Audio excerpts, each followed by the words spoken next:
dipersembahkan oleh didukung oleh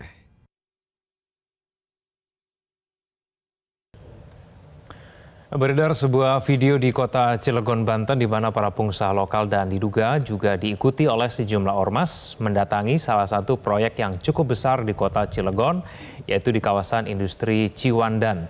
Para pengusaha ini memaksa pemilik proyek untuk meminta pekerjaan, bahkan melarang proyek tersebut melakukan tender. Tanpa ada lelang, porsinya harus jelas tanpa ada lelang. 5 triliun untuk Kadin, 3 triliun untuk Kadin tanpa ada lelang. Bagi selesai. Inilah video viral yang beredar di kota Cilegon, Banten di mana diduga pengusaha lokal dan sejumlah ormas meminta proyek di salah satu pengembangan industri di kawasan industri Ciwandan, Cilegon, Banten yang saat ini akan dilakukan perluasan. Para pengusaha ini meminta proyek dengan cara memaksa. Dalam video tersebut mereka melarang pihak proyek untuk melakukan tender senilai 5 triliun rupiah dan meminta agar mereka yang melakukan pembuatan proyek tersebut. Tidak sampai di situ, dalam video juga terlihat ada ancaman dan intimidasi karena sejumlah pengusaha menggebrak meja saat pertemuan dengan manajemen proyek. Menanggapi kejadian tersebut, Kapolres Cilegon AKBP Kemas sudah melakukan mediasi dengan pihak manajemen proyek dan pengusaha Cilegon. Tanpa ada lelang.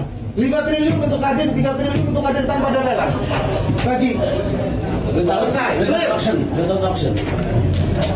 Directly to us, give a job about how much percent around the 17 project this CAA. How much percent? And then Kadin will filter who is qualified to support change. Pak, gimana Pak tanggapannya? Ya, kemarin sempat viral ya, tapi sudah kita mediasi, sudah kita lakukan pertemuan, hanya miskomunikasi saja antar pengusaha asing dan pengusaha lokal di kota Cilegon. Sudah kita mediasi dan kita ultimatum, tidak ada pengancaman, kemudian tidak ada intimidasi. Apabila ada, kita tindak tegas. Alhamdulillah kemarin berjalan dengan lancar mediasinya dan kedua belah pihak juga bersepakat tidak adanya ancaman maupun premanisme seperti itu. Sementara Ketua Umum Kamar Dagang dan Industri Indonesia atau Kadin, Andidia Bakri memastikan mengusut anggotanya yang diduga memalak investor di Cilegon, Banten.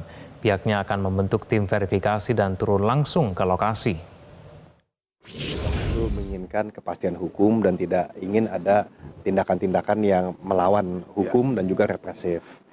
Nah, jadi di sini kita ingin bergerak cepat, bahkan besok hari Rabu ya, itu Kadin bersama Gubernur Banten atau yang diutus bersama BKPM dan juga penegak hukum akan melihat. Nah, intinya kita mengerti bahwa 8% itu mesti dicapai dan juga pertumbuhan ekonomi mesti tercapai, investasi mesti masuk dan Kadin tugasnya untuk mengawal. Jadi kalau ada hal-hal seperti itu lebih ke arah oknum dan itu levelnya kan kabupaten kota, sehingga kita akan bekerjasama dengan provinsi dan Kadin Indonesia juga mengerahkan WKUK hukum dan organisasi untuk benar-benar kita menindaklanjuti dan menyikapi secara bijak. Jelajahi cara baru mendapatkan informasi. Download Metro TV Extend sekarang.